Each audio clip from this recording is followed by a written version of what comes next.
너무 떨리네요. 안녕하세요. 저는 문경목장의 김예진.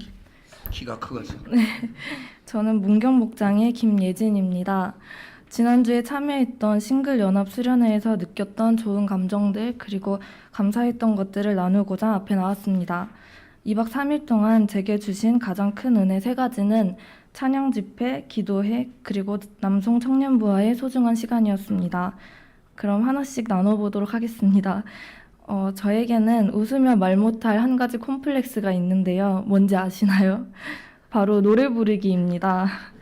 어느 순간부터 다른 사람 앞에서 노래를 부르려고 하면 입 밖으로 소리가 전혀 나오지 않더라고요.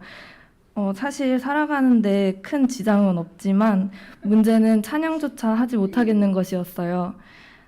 이런 저에게 한 달 전쯤에 에버그리너스에 함께하지 않겠냐는 제안이 들어왔어요.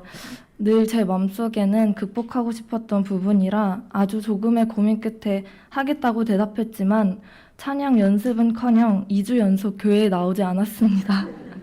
그래서 수련회 가기 전에 딱 한 가지 이 찬양에 대한 어려움을 극복하고 오자 하는 마음이 있었습니다. 결과부터 말씀드리면 드라마틱한 변화는 없었지만 수련회에서만큼은 온전히 하나님을 위해 하나님만 생각하며 찬양을 드릴 수 있었어요. 하나님께서 제가 찬양하는 기쁨을 맛보게 하시고 잠시나마 용기를 주심에 너무 감사했던 것 같아요. 또 기도를 시작하고 나서는 제게 또 다른 위로가 있었는데요. 일단 회개부터 했습니다. 하나님, 에버그리너스 함께 하기로 해놓고 교회에 나오지도 않고 잠수 탄 거 회개합니다. 이것뿐만 아니라 그동안 여러 가지 핑계로 목장과 예배에 참여하지 않고 하나님 앞에 나오지 않았던 지난 날들이 회개가 되기 시작했어요. 체력적으로 피곤하고 친구와의 약속이 더 끌리고 차라리 그 시간에 다른 걸 하는 게 더 유익하겠다는 생각을 하는 등 여러 가지 장애물이 있는 일상에서 벗어나 하나님과 마주하는 시간을 주심에 감사했습니다.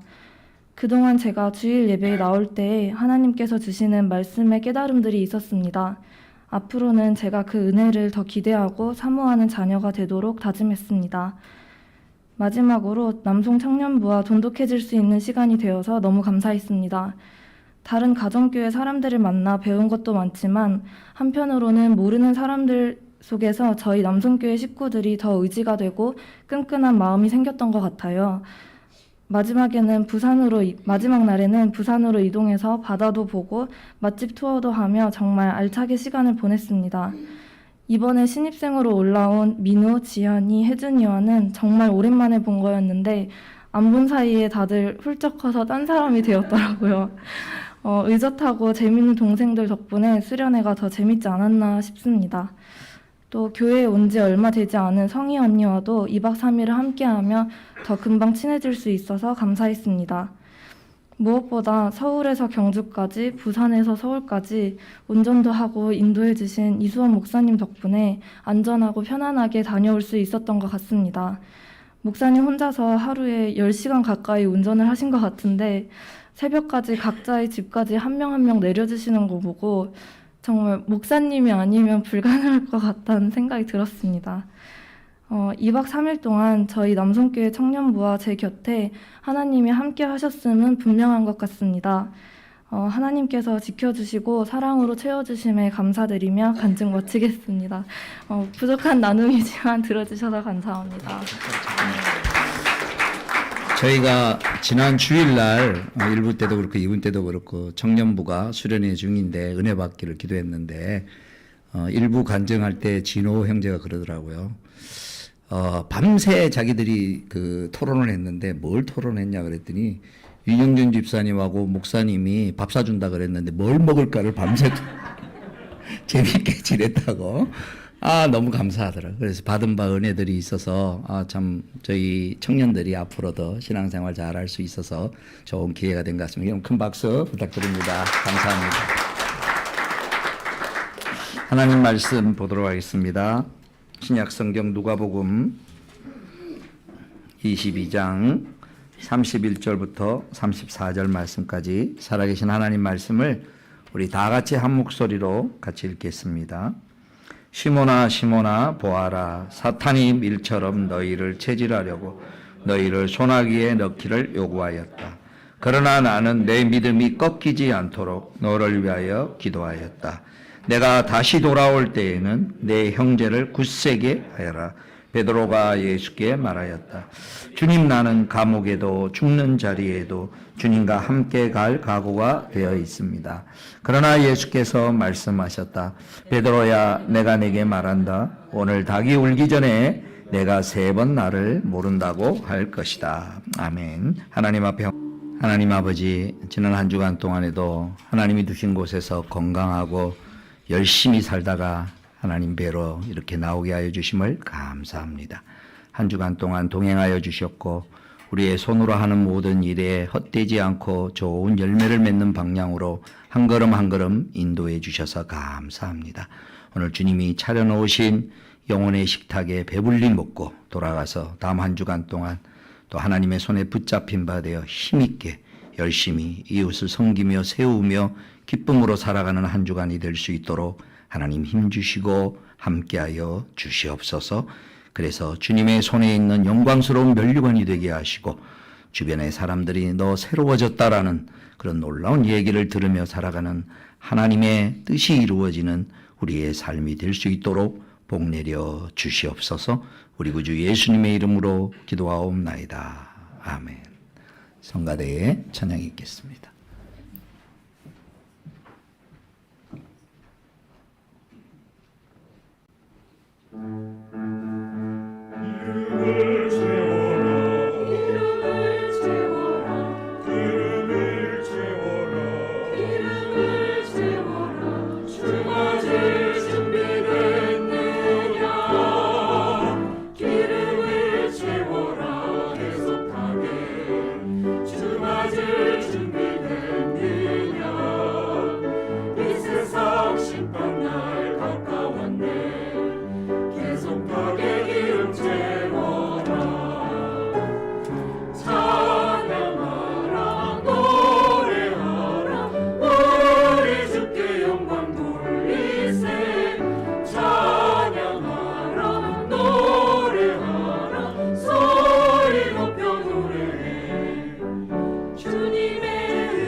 오늘 주시는 말씀의 핵심은 어떻게 다시 일어설 수 있는가, 다시 세우심이라는 그런 내용입니다.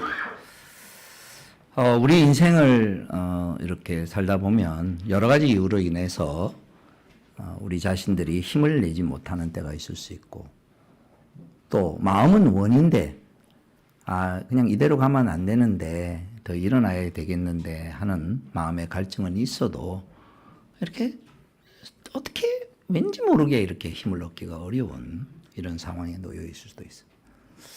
또 나름대로 애써 보는데 내가 가진 한계나 힘에 지나거나 또 원하지 않는 여러 가지 사건으로 인하여서 모르겠다, 그냥 갈 대로 가자, 뭐 이렇게 쉽게 말해서 좀 마음이 이렇게 널브러져 있는 상태에 또 그러면서 또 하나님이 때가 되면 어떻게 하시겠지 하는 그 마음은 또 놓치지 않고 있는 그런 복잡한 상황.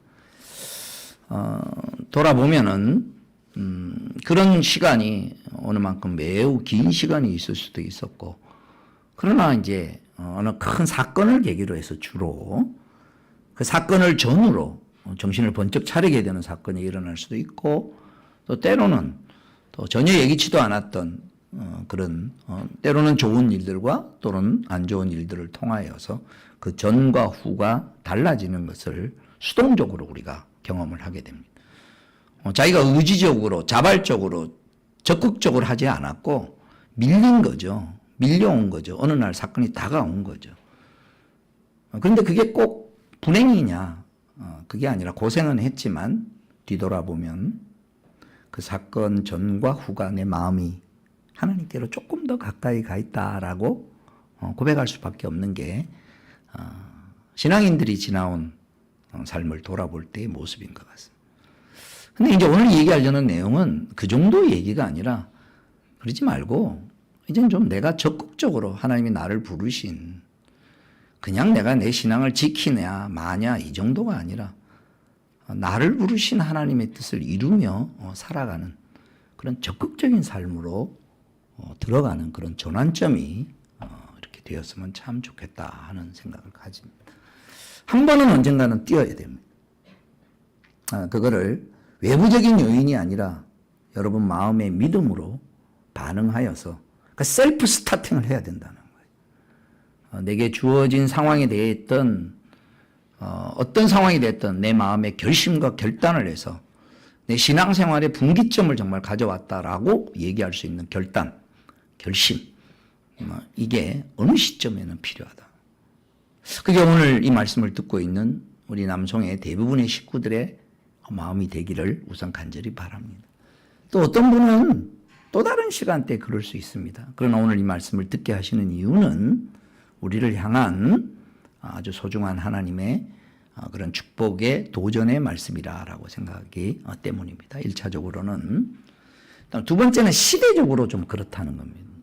시대적으로 그렇다는 말의 뜻이 뭐냐면, 여러분 오늘 받으신 주보 한번 펼쳐보시면 제가 쓴 목회자 칼럼에 거기 제목이 영적 체험을 원한다라고 제목을 썼는데, 목회 데이터 연구소에서 이렇게 갤럽에서 일하시던 분이 나와서 참 소중하게 신앙생활에 도움을 주기 위해서 일주일에 한 번씩 성도들과 목회자들을 한국의 여러 가지 주제들에 맞춰서 해서 목사님들에게 무료로 이렇게 제공을 하고 있는, 그래서 어떤 지원을 받아서 이렇게 하는데 그 자료들이 굉장히 많은 것을 생각하게 하고 저에게는 많은 도움이 줍니다. 작년 연말쯤에 조사를 한 내용입니다. 코로나 세월이 이제 어느 만큼 지나가고 있는 이 상황 가운데 던진 질문 중에 몇 가지입니다. 그 보시면 첫 번째 질문이 뭐였냐면, 귀하는 코로나 기간 동안에 신앙이 떨어졌다고 생각하십니까? 그랬더니 설문에 응답한 사람의 39%가 자기 신앙이 떨어졌다라고 이렇게 반응했습니다. 두 번째 질문은 귀하는 코로나 기간 동안에 신앙이 깊어졌다고 생각하십니까? 그랬더니 14%의 사람이 자기 신앙이 깊어졌다라고 반응을 했답니다. 세 번째 질문은 뭐냐면, 귀하는 신앙 회복을 위해서 지금 요즘 현재 신앙 회복을 위해서 영적 체험을 하고 싶습니까? 라고 질문했더니 72%의 사람들이 영적 체험을 하고 싶다. 이렇게 이제 표현을 했다는 거예요. 그러니까 이 무슨 얘기냐면, 코로나 기간 동안에 뭐 기도하는 거나 모임이나 뭐 수련회나 이런 것들이 예전처럼 그렇게 활발하게 못한 것에 대한 우리 마음의 갈급함이라는 게 있다는 거죠. 또 이 시점에서 뭔가 좀 신앙적으로 은혜 받았으면 좋겠다. 내 마음에 하나님이 주시는 그런 기쁨을 회복을 했으면 좋겠다라는 그 마음이 코로나 이전보다 훨씬 더 강력한 그런 욕구로 사람들에게 있다는 거예요. 이건 찬스라고 저는 생각을 합니다. 만약에 코로나가 이런 과정을 거치지 않았다면 이렇게 많은 사람들이, 지금 70몇 %라는 사람들이 성도들이 그런 마음을 가지겠는가. 그러니까 지금의 이 타이밍은 하나님이 코로나를 그리고 보내셨다는 표현을 잘 해석하십시오. 적극적으로 하나님이 어떻다라고 보기보다는 인간이 잘못한 그런 책임이 크죠. 그러나 어쨌든 하나님이 허용을 하신 그 전쟁 미문에 노아 홍수에 제가 비교해서 늘 말씀을 드리지 않습니까? 인류 역사에 이만큼 영향을 끼친 것이 큰 것이 없는데, 그렇다면 그 안에는 큰 사건인 만큼 큰 메시지를 담고 있다. 하나님이 원하시는 제일 큰 거는 사람들이 하나님께로 돌아오는 것이죠. 삶이 변화되는 것이죠.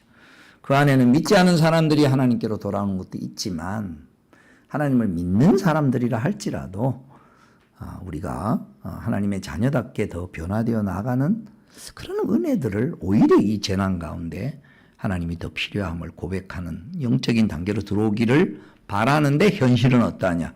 오히려 정반대로 신앙이 오히려 떨어졌다. 그럼 신앙이 좋아졌다고 대답하는 사람들의 그룹들을 조사해 봤더니 어떤 그룹이냐? 그 나중에 이제 내용을 잘 읽어보십시오. 저희 교회 같은 시스템을 가지고 있는 교회들은 그러니까 소그룹에서 늘 목장으로 모이고, 또 주일 예배나 새벽 예배나 이런 것들이 끊이지 않게 이어지고, 그 다음에 또 하나 특이한 거는 작지만 제육 봉사나 이렇게 이웃과의 관계 속에서, 사회 속에서 우리의 나름대로 역할을 하려고 애를 썼던 이런 교회들, 이런 데에서는 오히려 저희가 코로나 시절에 더 영적으로 좋아졌다, 이렇게 이제 반응이 나온 퍼센테이지가 매우 높았다는 거예요. 저는 이 말씀을 보면서 이런 생각이 가지는, 이 질문을 여러분에게 지금 한번 드려봅니다. 뭐라고 대답하시겠습니까? 마지막 세 번째 질문. 그러니까 첫 번째 내 신앙이 깊어졌다, 그다음 내 신앙이 좀 떨어진 것 같다라고 상관없이 세 번째 질문엔 다 예라고 우리가 원하는 대답이 나오지 않겠습니까? 지금 내가 무슨 신앙을 못 산다는 게 아니라 살고는 있지만 이 단계에서 뭔가 여기에 머무르지 말고 좀 더 하나님의 손에 잡혀서 하나님의 은혜가 내 마음에 충만한 그런 기쁨이 넘치는 그런 삶을 좀 이렇게 영적으로 힘 있는 삶을 살고 싶다. 그게 뭐가 됐든지 간에 그걸 향하여 나아가는 계기가 있었으면 좋겠다 하는 거를 여기 영적 체험이라고 표현을 한 거거든요. 이런 원함이 자연스럽게 있는 것 같습니다. 그런 차원에서 오늘 주신 이 말씀, 또 지난주에 주셨던 말씀이 다 연결이 되리라라고 생각을 합니다. 이제 저와 여러분이 삶을 함께 신앙생활을 해 나온 지가 처음 개척해서 저와 같이 지내온 분이 23년이고, 중간에 이제 들어온 만큼이 있고, 이제 남은 세월을 생각해 보면은 맥시멈으로 해서 7년입니다. 저와 함께하는 7년 동안이 그동안에 쌓아놓았던 것을 토대로 해서 정말 신앙이 활짝 꽃피우는 그런 삶을 향하여 나가는 전환점이 되는 그런 기회로 하나님이 안식일을 선하게 사용하시고, 안식일 이후에 우리의 신앙생활의 모습이 그런 방향으로 나갔으면 좋겠다 하는 선한 소원을 가집니다. 왜냐하면 지난주에 우리가 봤듯이 저로 하여금 피지에 가서 또 호주에 가서 이렇게 경험하게 했던 것은 목사 개인이 경험한 것에 절대 끝나지 않습니다. 한 목사님의 한 교회의 교인 숫자가 작든지 많든지 간에 그 교회에 속해 있는 것은 뭐라고 생각을 하셔야 되냐면은, 이 코로나 상황으로 인하여 이게 매우 흐려져 가지고 오늘날 예배를 드린다는 개념은 그냥 좋은 설교를 듣는다는 것으로 젊은이들은, 특별히 또 신앙이 이렇게 잘 정리가 안 된 분들은 생각하기가 쉽습니다. 그렇게 따진다면은 좋은 설교는 저보다 훌륭한 설교자들이 많습니다. 앉아서 방송으로 얼마든지 인터넷으로 많이 듣습니다. 그 예배 드렸다라고 착각을 하는 거예요. 그렇지 않습니다. 예배를 드린다는 것은 그 집안에서 아빠 엄마가 해주는 밥을 먹는 겁니다. 다시요. 내가 왜 한 교회에 소속이 되어 있어야 되냐? 그냥 뭐 좋은 말씀 들으면 되지. 하나님이 그 교회에 소속되면 그 아빠 엄마가 다른 집 아빠 엄마보다 못할 수 있습니다. 부족할 수 있습니다. 그러나 그 관계성에 있어서는 사랑하고 섬기는 관계성은 다른 아빠 엄마는 못하는 겁니다. 그리고 그 자기 자녀들을 위하여 사랑하고 그 터 위에서 만들어주는 그 집밥, 그 목사님을 통해서 영적 공급을 받아야 합니다. 이게 한 가족에서 정상적으로 자라는, 물론 어떤 때는 출장을 갈 수도 있고 다 크고 나면은 어느 날 자기 그걸 할 수 있지만, 신앙이 자라나는 정상적인 모습에는 그가 속한 교회에서 그거를 위하여 기도하는 담임 목사님의 설교 말씀을 듣고 그 영혼이 함께 살아나도록 한, 그래서 엄마 아빠에게 일어난 일은 즉각적으로 자녀들에게 함께 좋은 것도 함께 공유하고 힘든 것도 함께 공유하면서 그 신앙이 자라나가는 것입니다. 그런 차원에서 이제 오늘 이 말씀은 특별히 의미가 있는 게, 앞으로 7년 동안 이렇게 남은 저의 사역이 남성교회 저와 여러분에게 결정적으로 영향을 끼칠 텐데, 지난 주간에 말씀하셨듯이 그 대구에 그 췌장암이 걸려서 3기 이제 죽을 그런 그 사람에게 하나님이 선한 마음을 줘서 그 잠깐 순종하겠다고 하는 것이 그 피지에 있는 아름다운 교회가 건설되고 그 과정에 거기에 있는 신앙이 올라가고, 그것이 또 한국에 있는 남성교회까지 이 말씀을 전하게 된, 하나님이 무궁무진하게 하나님이 일하실 새로운 세계를 기대하는 삶으로 저는 좀 갔으면 좋겠다 하는 마음을 하나님께서 제게 주셨어요. 그래서 앞으로 저와 여러분의 삶의 기준은 성경의 말씀과 일반적인 것으로 우리가 이렇게 다 지식적으로는 알지만, 제일 중요한 것은 하나님이 지금 내게 원하시는 게 뭔가, 가정과 회사와 또 자녀들과 뭐 사회와 뭐 다 판단할 수 있죠. 그런 거에 시험 들지 마시고, 그거는 그것대로 하나님의 전능하신 손길을 믿고 내가 할 수 있는 일은 하되, 정작 내가 마음을 써야 될 거는 비방하거나 비판하거나 정죄하는데 에너지 빼지 말고 나보고 하라고 하는 일이면, 나보고 하라고 하는 일이면 거기에 집중해서 주님이 내게 주신 선한 생각에 순종하면 하나님의 세계가 우리 가운데 들어오고, 저는 그걸 기대하면서 매일매일 또 우리 모두 성령의 인도하심을 따라서 살아나가는 그런 은혜가 있는 전환점이 되는 이 말씀이 될 수 있기를 바랍니다. 그러면 오늘 여기 베드로의 상황에 있어서 말씀의 원리를 세 가지로 아주 잘 가르쳐 줬습니다. 그렇게 변화되는 데 있어서, 변화되는 원함은 있지만 무엇을 근거로, 무엇을 힘으로 과연 변화를 할 수가 있을까? 이 말씀을 예수님께 사실 그 당시에는 베드로는 정신이 없었습니다. 이 말이 무슨 뜻인지도 알지도 못합니다. 왜냐하면 이제 저녁에 예수님께서 성찬식을 다 하고 난 다음에 예수님 말씀하시거든요. 너희들 중에 나를 한 사람 팔 사람이 있다 그러니까 이 베드로가 불쑥 나서서 나는 감옥에도 같이 가고 죽는데도 같이 가겠습니다, 이렇게 고백을 하는 거거든요. 이게 진심입니다, 베드로. 근데 몇 시간 후면 베드로가 나는 예수님 모른다 그러고 3번이나 부인하고 마지막에는 심지어 예수님을 저주하면서까지 자기가 그런 어떤 행동을 할 거라는 걸 상상도 했겠습니까? 여러분, 이 마음을 느끼셔야 됩니다. 내가 그런 인간인 줄 몰랐어요. 나는 괜찮은 인간인 줄 알았어요. 신앙적으로나 뭐 어떤 면으로. 사람마다 형태는 다르지만 베드로는 엄청난 충격이었어요. 그러니까 진심으로 하나님에 대한 마음이 있었지만 막상 딱 어떤 상황에 부닥치니까 자기의 모습을 볼 때 얼마나 민망하고, 민망할 정도가 아니라 자기 스스로에 대한 모멸감이나 자기의 마음을 어떻게 추스리겠습니까? 그때 그 심정이. 무슨 예수님이 사도로 불렀는데, 아니 뭐 남을 세우기는커녕 나 자신의 신앙도 추스릴 수 없는 뭐 이런 가운데 놓여 있을 상황이죠. 그런 어떤 상황 가운데 이제 들어갈 텐데 예수님 미리 말씀해 주시는 거예요. 그리고 오늘 이 말씀을 듣는 우리는 이게 단순한 예언의 말씀으로 끝난 게 아니고 이미 상황 종료가 된 말씀을 듣고 있다는 거예요. 실제로 이렇게 됐잖아요. 자, 실제로 이렇게 됐다는 말씀은 오늘 우리가 듣는 것은 약속의 말씀이 아니고 실현된 말씀인 거예요. 그럼 내가 이 말씀을 문을 열면 나에게도 그대로 실현된다는 거예요.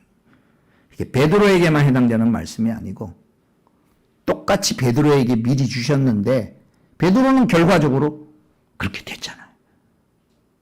그러면 오늘도 그렇게 베드로에게 역사하셨던 그 말씀을 내가 그대로 아멘으로 받아들이면 나도 그렇게 베드로의 비포 앤 애프터처럼 하나님 앞에 세워지는 그런 자리로 들어갈 수 있기를 바라는 것입니다. 우선 첫 번째 한번 볼까요? 베드로에게 예수님께서 주신 말씀의 핵심을 먼저 보겠습니다.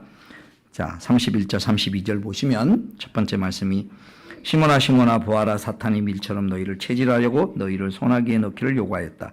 그러나 나는 내 믿음이 꺾이지 않도록 너를 위하여 기도하였다. 이렇게 나옵니다. 첫 번째 말씀입니다. 뜻밖의 나 자신이 신앙을 세움을 받기 위해서는 뭘 하라 그러지 않습니다. 이렇게 하라 저렇게 하라 그래요. 내 신앙이 세워지는데 첫 번째 인식해야 될 게 뭐냐? 첫 번째, 그동안에 너 신앙이 꺾이지 않고 이만큼 자리에 온 게 내가 너를 위하여 기도한 응답이야. 여러분 이건 굉장하네요. 힘을 다하여 내가 버틴 것 같지만 또 때로는 내가 널브러져 놓은 것 같지만 내 믿음이 꺾이지 않은 이만큼 유지하고 있는 것. 멀리 떠나가지 않고 여기 이 성경의 표현은 꺾이지 않도록. 그러니까 현재 내 모습이 좀 못마땅하고 지나온 세월에 있어서 신앙을 활발하게 뭐라고 말할 수는 없어도 최소한 내 믿음이 꺾이지 않았다라고 고백할 수 있다면 그건 너 공짜로 된 거 아니다. 너를 위하여 예수님이 기도하고 있었기 때문에 그게 가능한 것이다. 첫 번째 확인해야 될 건 뭐냐? 나는 모르고 있었는데 주님의 기도 응답이네. 여러분 자신의 상태에 대해서 정신이 벌쩍 들 만큼 우리가 딱 붙잡아야 될 말씀이에요. 나는 잊고 있었는데 예수님이 나를 위하여 대제사장적 기도를 하셨기 때문에 그나마 내가 꺾이지 않고 그 정도라도 버틸 수 있었네 라는 깊은 깨달음. 이 말씀을 근거해서 히브리서에서는 예수님의 대제사장적 기도를 히브리서 7장 24절 25절 말씀에 이렇게 합니다. 여러분 가지신 성경 한번 보시면 히브리서 7장 24절 25절 예수는 영원히 계시는 분이므로 제제사장직은 영구히 간직하십니다. 따라서 그는 자기를 통하여 하나님께 나오는 사람들을 완전하게 구원하실 수 있습니다. 그는 늘 살아계셔서 그들을 위하여 중재의 간구를 하십니다. 그는 항상 살아계셔서 그들을 위하여 간구하심이니라.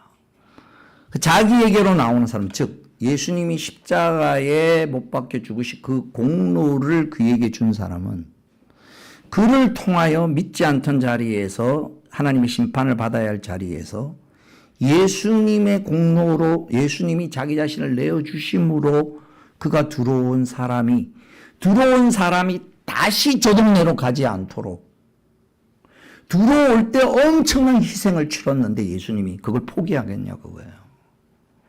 자기에게로 나오는 사람을 위하여 그를 위하여 죽으셨듯이 똑같이 그 심정으로 그가 온전해지도록 그를 위하여 늘 간구하심이니라. 그래서 우리 믿음이 꺾이지 않고 예수 믿고 난 다음에 포기하지 않고 예수 믿고 난 다음에 내가 믿음으로 반응하지 못했다 할지라도 믿음이 꺾이지 않고 있었다는 새삼스러운 감사가 우리 속에 있어요. 내 믿음이 꺾이지 않은 게 그냥 공짜가 아니었구나. 두 번째, 예수님만 기도한 것이 아니라 누군가 이 예수님의 기도를 기억하면서 나를 위하여 기도해 준 중보기도의 사람들이 또 있을 수 있다는 거예요. 나의 믿음을 위해서 멀리 떠나 있는 것 같지만 저 영혼이 하나님 앞으로 다시 돌아오기를 위하여 기도하는 부모님이 있을 수도 있고 목자님이 있을 수도 있고 목사님이 있을 수도 있고 여러분 머릿속에 나를 위하여 누가 중보기도할까 머릿속에 떠오르는 사람이 있습니까? 머릿속에 한번 떠올라야 되는데 안 떠오르시는 분은 교무실로 좀 오십시오. 제가 가르쳐 드릴 테니까. 이게 무슨 얘기냐? 우리를 위하여 기도하는 사람이 있습니다. 근데 우리를 위하여 기도한다는 것은 그 기도의 의미는 뭐냐? 잘 들으십시오. 다른 사람을 위하여 중보기도하는 우리가 그를 위하여 막 뭘 해주는 게 아니라 예수님이 그를 위하여 죽으시듯이 그를 돌보시고 그를 위하여 기도하고 있다라는 것을 내가 그것이 얼마나 큰 사실이냐라는 것을 내가 인정하고 신앙 고백하는 게 그를 위하여 기도하는 겁니다. 우리가 다른 사람을 위하여 중보기도 한다는 거는요. 하나님 이 사람 이렇게 해주세요. 이렇게 해주시는 그 근거는 뭐냐? 그를 위하여 내가 많이 기도해서 하나님이 들으시는 게 아니고 주님이 그를 위하여 기도하시는 것을 기억하면서 주님의 기도가 그에게 이루어지기를 소원합니다. 그래서 우리의 중보기도는 주님이 그 사람을 그렇게 돌보신다라는 것에 대한 신앙 고백입니다. 믿음의 고백입니다. 주님이 기도 안 하는데 주님이 돌보시지 않는데 내 기도가 공로가 되어서 내가 기도를 많이 하니까 그러는 게 아니라 그게 무슨 소용이 있겠습니까? 예수님이 돌보시니까 기도해야 될 이유가 있는 것이고 예수님이 그 영혼을 위해 죽으셨고 예수님이 그를 위해 일을 하시니까 내 기도가 의미 있는 예수님 이름으로도 기도하고 우리는 그런 의미에서 누구를 위하여 중보기도를 한다는 것은 우리의 믿음의 표현이라는 것을 놓치지 말아요. 어떤 믿음의 표현? 주님이 오늘도 날마다 그 사람을 위하여 기도하고 있습니다. 이게 아주 진하게 느껴질수록 제가 언젠가도 기도했지 않습니까? 그런 말씀 드리지 않습니까? 어느 날 새벽에 앉아서 제가 쭉 성도들을 놓고 기도하는데 그 생각이 딱 들더라고요. 아씨 좋겠다. 죄송합니다. 표현이 아씨 좋겠다. 왜? 나를 위하여 이렇게 기도하는 사람이 있으면 얼마나 좋을까? 그거는 다른 사람을 위하여 매일같이 기도한 사람만, 기도하고 있는 사람만이 누군가 나를 위하여 기도하는 게 정말 좋을 텐데 하고 그렇게 고백하죠. 그러면서 번쩍 머릿속에 깨달은 거예요. 야, 김 목사. 예수님이 널 위하여 기도한다는 건 왜 너한테 힘이 안 되고 있니? 사람이 널 위하여 기도한다 그러면 힘을 느끼면서 예수님이 널 위하여 기도한다는 걸 왜 너에게는 힘이 안 돼요? 오늘 첫 번째입니다. 우리의 믿음이 꺾이지 않을 수 있었던 이유는 뭘까? 내가 멀리 떠나가지 않을 수 있는 이유는 뭘까? 내가 널브러져 있었지만 내 마음만큼은 하나님께로 향하고 있는 갈망에 있었던 그 이유는 뭘까? 주님의 기도 응답이었네. 이 고백, 이 깨달음. 그리고 주님의 그 기도 응답과 덧붙여서 누군가 날 위하여 기도했던 부모님의 기도, 목자님의 기도, 날 위하여 기도한 그 기도 응답이 저 사람으로 하여금 꺾어지죠. 이 말씀의 실천적으로는 누군가 믿음이 꺾어질 것 같은 위기 상황에 놓여 있으면 이 말씀을 우리는 거꾸로 적용해서 주님, 오늘도 저를 위하여 기도하고 계신 줄 믿습니다. 내가 볼 때는 위태로워도 우리 아들이 우리 딸이 물가에 노는 것처럼 믿음을 떠날까 말까 노심초사하고 있는 처럼 또 때로는 교회를 안 나와 오랫동안 안 나와 있고 저렇게 있는 것 같아도 주님이 저를 위하여 죽으셨으면 주님이 우리 아들을 위하여 기도하고 있음을 내가 믿습니다. 이 고백의 기도를 저와 여러분이 드리셔요. 여기서부터 출발하는 여기서부터 출발하는 두 번째 나아가는 내용입니다. 본문 말씀 보시면 32절 보시면 나는 내 믿음이 꺾이지 않도록 너를 위하여 기도해. 두 번째, 내가 다시 돌아올 때는 두 번째입니다. 다시 딱 컴백하는 타이밍이 있다는 거예요. 그 중간에 이런저런 사건들을 아마 경험하고 그 사건의 시간이 때로는 길 수도 있고 작을 수도 있고 여러 형태가 많이 있었습니다. 베드로의 케이스를 한번 보십시다. 베드로가 딱 돌아오는 타이밍이 어느 타이밍일까요? 지금은 여기는 예수님 말씀하시는 것과 이제 곧 조금 있으면 몇 시간 후면 베드로가 부인하고 통곡하고 부인하고 난 다음에 저 몰래 숨었는데 갑자기 막달라 마리아와 마리아가 부활절날 아침에 저기 무덤에 갔다가 막 오자마자 제자들에게 예수님이 살아나셨다 그러니까 놀래가지고 요한하고 같이 막 요한복음 뛰어갔거든요. 요한이 젊으니까 먼저 빨리 뛰어가가지고 그 동굴 예수님이 무덤 바깥에 서서 들어갈까 말까 요한이 살피고 있는데 베드로는 도착하자마자 쑥 들어가가지고 딱 가보니까 놀라게 됐대요. 수위가 베옷으로 칭칭 감아놨단 말이죠. 근데 요렇게 딱 되다 머리하고 막 그러니까 이제 유체 이탈로 싹 빠져나갔다고 생각하면 돼요. 풀른 게 아니고. 예, 사람을 이렇게 해놓고 그 위에 향료들을 했으니까 그 무게가 있으니까 안에 쏙 빠지니까 요렇게 이때 뒤에 있었어. 그래 그 성경은 뭐냐면 수건이 따로 개켜 있었어. 이렇게 번역을 했는데 뜻이 뭐냐? 그걸 보고 이상하게 여겼다 그랬단 말이지.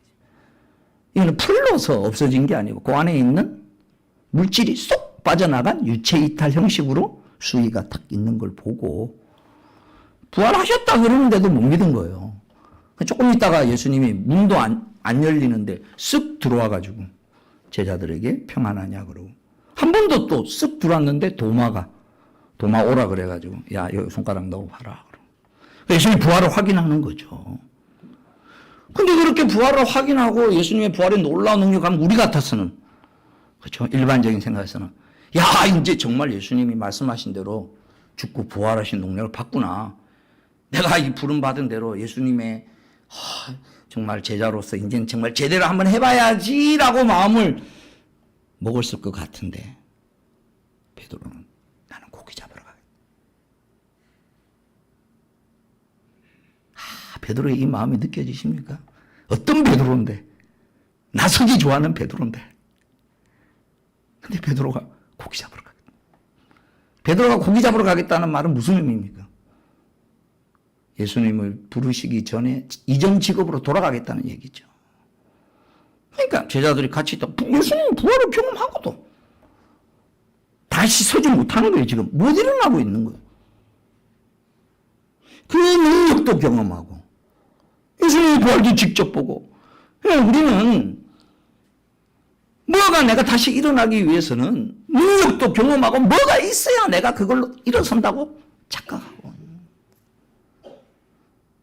여러분 신앙이 뭐가 있으면 확 일어날 것 같습니까?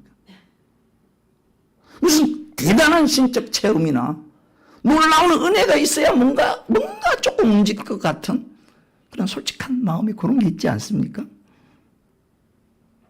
아닌가요? 뭔가 해가 알지 못하는 뭐가 나를 확 좀 붙잡아서 그냥 확 일어났으면 좋겠다.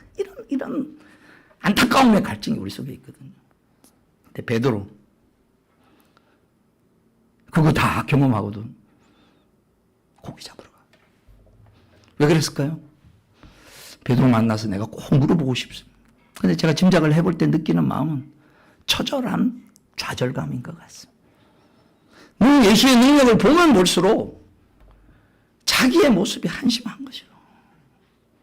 내가 이루고도 그냥 나 혼자는 살겠지만 나 혼자는 믿겠지만 예수님이 나를 제자로 부르시는 그 사역을 내가 감당할 자격이 없는 사람이에요.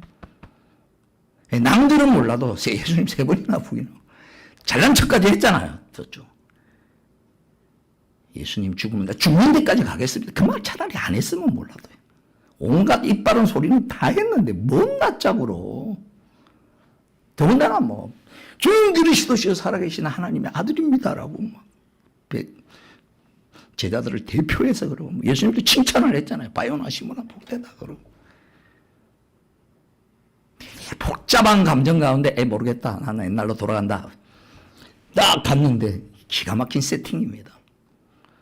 베드로를 처음 불렀을 때는 물고기를 엄청 많이 잡히게 해가지고 놀래가지고 하나님 앞에 예수님 발 앞에 엎드려 주여 나를 떠나소서 나는 죄인으로서.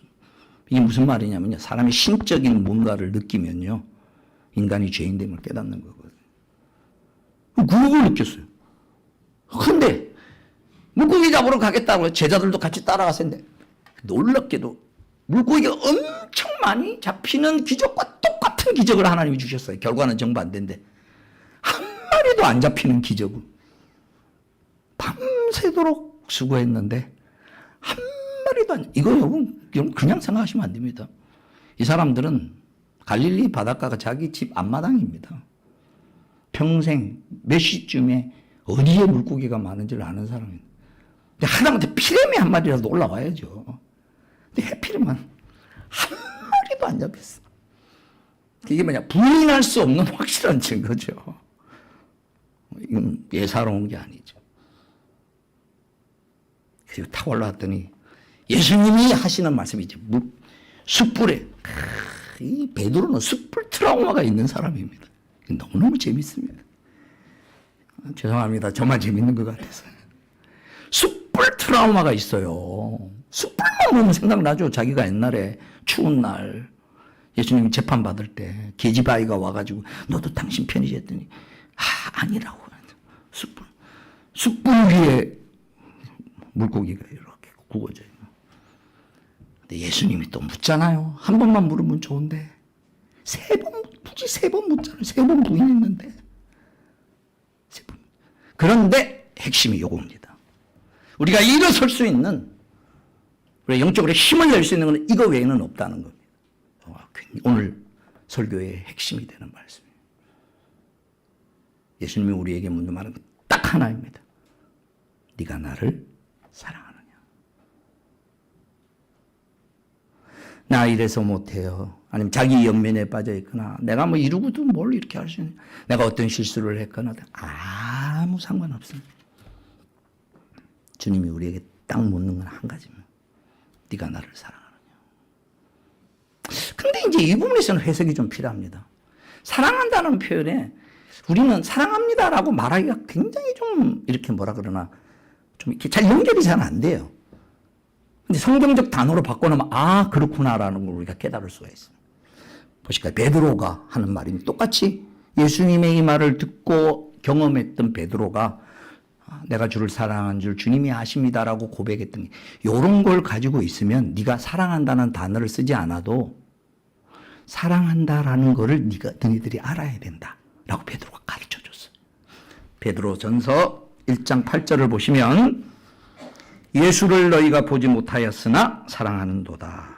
이제는 보지 못하나 믿고 말할 수 없는 영광스러운 즐거움으로 기뻐하니. 베드로전서 1장 8절에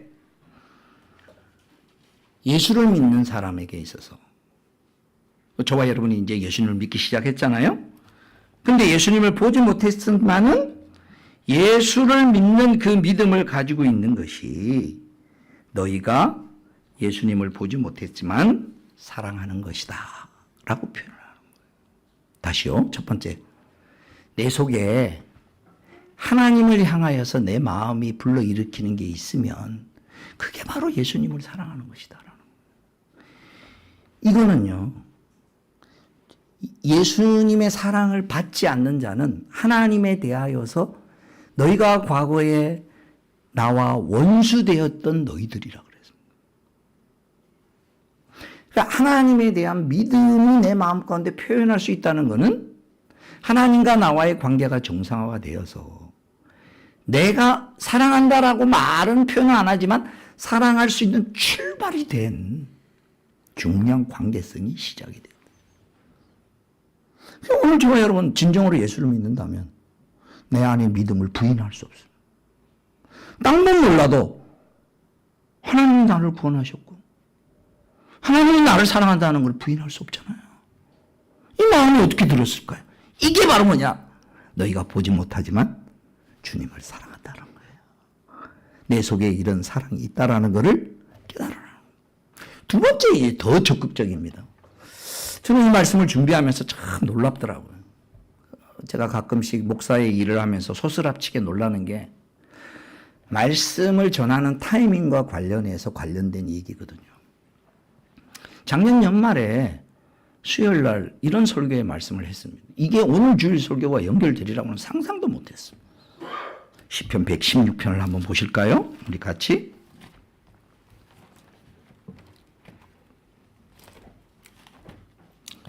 시편 116편 1절을 보시면 사랑한다라는 거 표현을 해야 할 상황이 이런 거라고 우리에게 가르쳐주고 있어요. 시편 116편 1절 주님께서 나의 간구를 들어주시기에 내가 주님을 사랑합니다. 여러분 그때 수요 기도회에 나왔던 분들에게 이제는 우리가 이렇게 기도하자 그랬죠.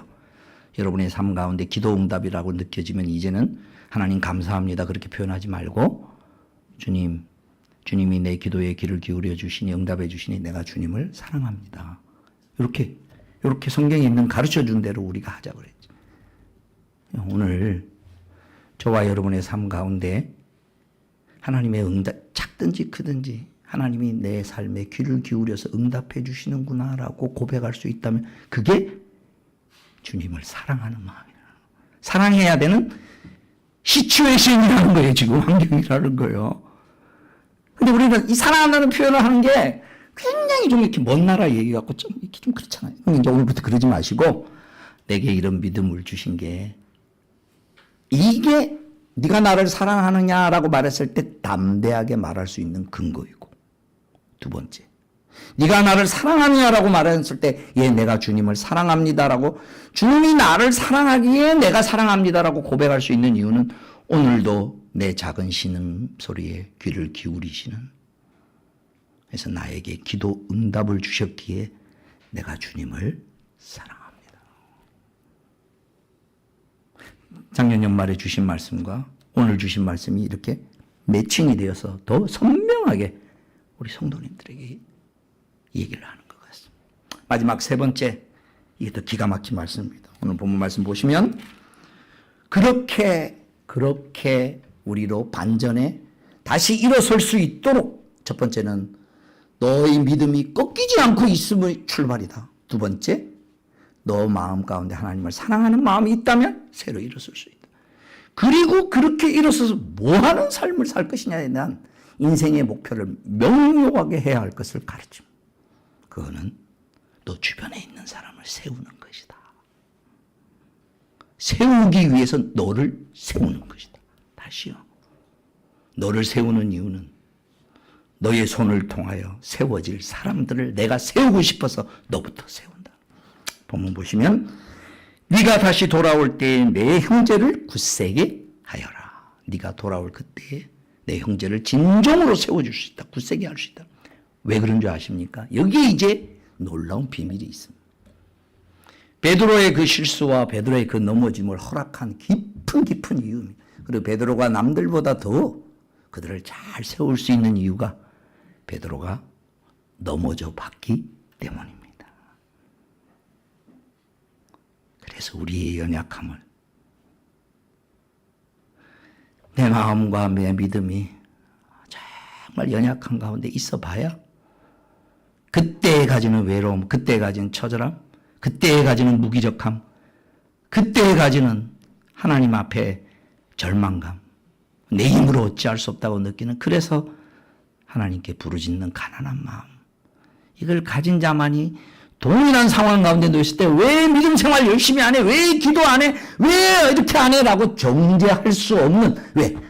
내가 그 마음을 경험해봤기 때문에 신앙생활 열심히 잘하는 사람들은 절대로 경험할 수 없을 거예요. 물론 그런 사람은 그런 사람 또 붙여주겠지만 나 같은 사람을 하나님이 붙여주신단 말이죠. 여러분이 지금 넘어져 있던 자리에 그때 그 심정, 그때 그 고민 말도 안 되는 고민일 수도 있지만 어쨌든 본인은 그때 그 처절한 터널과 같은 데서 정말 어찌할 바 모르던 그 마음에 있는 사람만이 그래서 야 신앙생활하면서 어떻게 그럴 수 있어라고 함부로 정죄하지 않을 수 있는 이유가 넘어져 봤기 때문에 그렇다고 합리하자는 얘기가 아니라 네가 넘어져서 일어날 때 비로소 네가 다른 사람을 세울 수 있으리라. 오늘 이 말씀을 우리 남성교회 성도님들에게 하나님이 주시는 말씀. 저와 여러분을 일으켜 세우시기 위해서 어쩌면 우리가 넘어져 있는 것마저도 허락하셨고 그리고 이제는 네가 나를 사랑하느냐고 묻습니다. 네가 나를 사랑하느냐. 딴 거 복잡하게 생각하지 마시고 주님, 내가 하는 작은 기도에 응답해 주시니 내가 주님을 사랑합니다. 여기서부터 일어나셔서 우리 일어난 삶으로 주변에 넘어져 있는 사람을 다시 일으켜 세우는 그런 복된 삶이 다양하고 풍성하게 펼쳐나가는 그런 여러분의 인생과 남성교회가 되기를 주님의 이름으로 축원합니다. 기도하겠습니다. 오늘 주신 말씀 생각하면서 하나님 앞에 결단하십시다. 하나님, 다시 일어나기를 원합니다. 내가 내 믿음이 꺾이지 않았던 것은 주님의 기도 응답이었네요. 너무 놀랍습니다. 나를 위하여 기도했던 사람들에게 감사의 마음을 가지고 또 현재 누군가 넘어지려고 하는 사람을 위하여 내가 주님이 일하실 걸 믿고 중보기도 하겠습니다. 또 주님 나를 사랑합니다라고 고백하는 기도 응답의 경험과 믿음의 고백을 주심을 감사합니다라고, 다른 거 다 필요 없고 네 능력을 필요로 하는 게 아니라 네 열심을 필요로 하는 게 아니라 네가 나를 사랑하느냐는 이 물음 앞에 우리가 일어설 수 있도록 은혜 내려주시고 우리의 연약함을 사용하여 다른 사람을 세우는 그런 하나님의 복된 도구가 되기를 소원합니다. 이 시간 인생 일대의 결단을 한번 내리면 좋겠습니다. 지나온 삶을 계속 이렇게 살아갈 게 아니라 영적으로 정말 하나님 앞에 세워지는 베드로의 비포 앤 애프터처럼 우리 자신도 그렇게 세워지는 오늘 말씀이 되기를 반응합니다 라고 결단하시고 기도 제목 쓰시고 함께 기도할 수 있기를 바랍니다. 기도하겠습니다.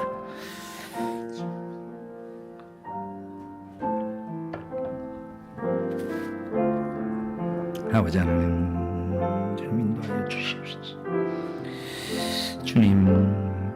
주님의 말씀 앞에 결단하며 반응합니다. 주님 은혜를 내려 주시옵소서. 주님, 우리의 신앙을 붙들어 주옵시며 하나님이 역사하시는 걸 붙들고 설 수 있도록 다시 일어서게 하여 주시옵소서. 여러 시간과 상황 가운데서 넘어진 자의 아픔을 알게 하여 주시고 넘어진 자의 그 연약함을 공감하게 하여 주시고 주 예수의 이름으로 기도하며 주님의 은혜를 구하며 일어서 나가는 저희들이 될 수 있도록 신앙의 결단과 전환점을 가져오는 저희들이 될 수 있도록 하나님 아버지 붙들어 주시고 역사하여 주시옵소서. 오늘의 이 말씀이 남성교회의 전환점이 되는 말씀이 되게 하여 주옵시고 앞으로 내 남성교회에 펼쳐질 하나님의 세계가 들어오게 하여 주시고 내 인생이 하나님 앞에 순종함으로 말미암아 벌어지고 주의 역사가 들어올 수 있도록 하나님 은혜 베풀어 주시옵시며 놀라운 하나님 신적 체험을 행하며 살아가는 하나님의 역사가 우리 삶 가운데 펼쳐지는 삶이 될 수 있도록 은혜 내려 주시옵소서.